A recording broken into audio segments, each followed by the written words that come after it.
Inertia में बहुत ज़्यादा यूज है हर स्टेप पे, ठीक है। तो इन दोनों थ्योरम को समझ लो, बहुत ज़रूरी है।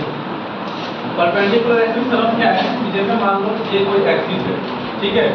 इस एक्सिस में क्या है कि ये उसका ओरिजिन है, यहाँ से लेके यहाँ तक ये तुम्हारा एक्स है, इसका मतलब ये कौन सा डिस्टेंस हो जाएगा तुम्हारा, ये एक्स हो जाएगा।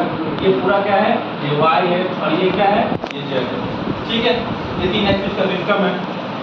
तो हमने क्या किया कि इसके सेंटर से इस M2, यहाँ पे कोई मास है जिसका हमने नेमिंग किया है M, ठीक है।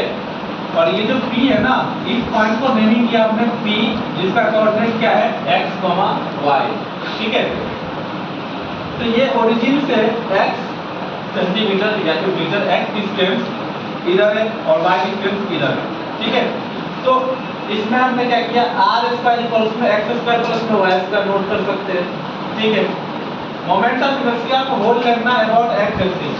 एक्स एक्सिस के अबाउट जो मोमेंट ऑफ इनर्शिया होगा इसका, वो क्या होगा, Ix इक्वल्स में summation of m y square, ठीक है। मोमेंट ऑफ इनर्शिया को होल्ड करना अबाउट y एक्सिस के अबाउट जो इसका मोमेंट ऑफ इनर्शिया होगा, तो Iy इक्वल्स में कितना, सम ऑफ m x स्क्वायर। और z एक्सिस के अलावा क्या होगा, तो z एक्सिस के अलावा मोमेंट ऑफ इनर्शिया, ये देखो ये r है, तो r z एक्सिस के अलावा है, तो r जो है तो वो m इंटू में r स्क्वायर, ठीक है। r स्क्वायर को हम रिमूव करके क्या x स्क्वायर प्लस में y स्क्वायर नोट कर सकते हैं, तो वो कर दिया। तो m summation of m r square को हटा दिया r स्क्वायर को, और वहां पे लगा दिया x स्क्वायर प्लस में y स्क्वायर। तो summation of x square plus में y स्क्वायर, तो summation of m x square plus में summation of m y square. तो I Z, अब देखो summation of m x square किसके बराबर में है, तो x के बराबर में है। Summation of m x square किसके बराबर में है, तो वो y के बराबर में है, ठीक है। तो I Z इक्वल्स में क्या, Ix प्लस में Iy। इसी को क्या कहते हैं, परपेंडिकुलर एक्सिस थ्योरम कहते हैं, और इसका बहुत ज्यादा यूज है, ठीक है। मोमेंट ऑफ इनर्शिया में हर स्टेप पे इसका यूज आएगा। दूसरा समझो parallel axis theorem. Parallel axis theorem क्या होता है कि जैसे मान लो ये कोई बॉडी है, इसमें एक एक्सिस उसके पॉइंट से पास हो रहा है जो P पॉइंट से x प्लस में d के डिस्टेंस पे दूरी पे है, और एक एक्सिस है जो इस P पॉइंट से x एक्सिस के डिस्टेंस पे, ठीक है। आया समझ में।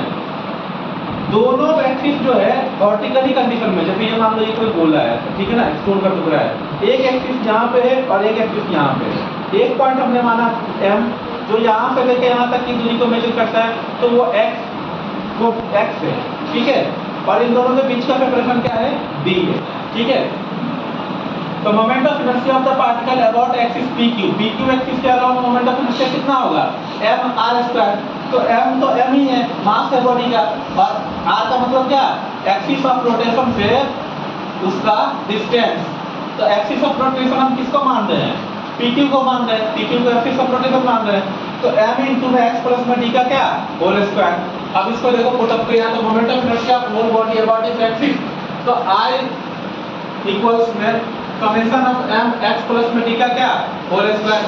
x प्लस में d का होल स्क्वायर आएगा तो क्या आ जाएगा, a प्लस में d का हमने होल स्क्वायर लगाया, तो summation of m x square plus में d स्क्वायर प्लस में 2x d। तो summation of m x square plus summation of m d square plus summation of m x 2x d। इतना ठीक है, clear है यहाँ तक। अब देखो तीनों के बारे में अलग अलग बातें करते हैं। जो summation of m x square है वो है क्या, वो तो है moment of inertia of centre of mass. तो m x स्क्वायर जो है उसका m x स्क्वायर, ये देखो x स्क्वायर देखना ध्यान से, ये जो तुम्हारा m x स्क्वायर है ये तो moment of inertia of centre of mass है ना उसका, क्योंकि इस पॉइंट को हमने क्या उसका सेंटर ऑफ मास एज्यूम किया, ये पॉइंट को इस पॉइंट को सेंटर ऑफ मास एज्यूम किया। अगर इस पॉइंट को हमने सेंटर ऑफ मास एज्यूम किया तो m और r स्क्वायर, x क्या है डिस्टेंस, r क्या भी था, r भी क्या बोला जाता है, उसको भी डिस्टेंस बोला जाता है। तो m r स्क्वायर, तो ये क्या हो गया, moment of inertia of centre of mass. दूसरा क्या है m d square, m d square का मतलब कितना, इस पॉइंट से लेके इस पॉइंट तक कितना डिस्टेंस है, तो वो है m d स्क्वायर। तो समेशन ऑफ m अलग, d स्क्वायर अलग, m d स्क्वायर। तीसरा है summation of m 2x d, जो summation of m 2x d। अब अगर मान लो कि 2d को हम अलग कर लें, ये d और d तुम्हारे पास अलग आ गया, तो total summation of mass x का जो आएगा वो क्या आएगा, 0 आएगा, ठीक है। इन सभी वैल्यू को इस इक्वेशन में पुट कर दिया तो आई को उसमें क्या ICM प्लस में MD स्क्वायर, इसी को क्या बोला जाता है पैरेलल एक्सिस थ्योरम बोला जाता है। ये पैरेलल एक्सिस थ्योरम क्लियर है।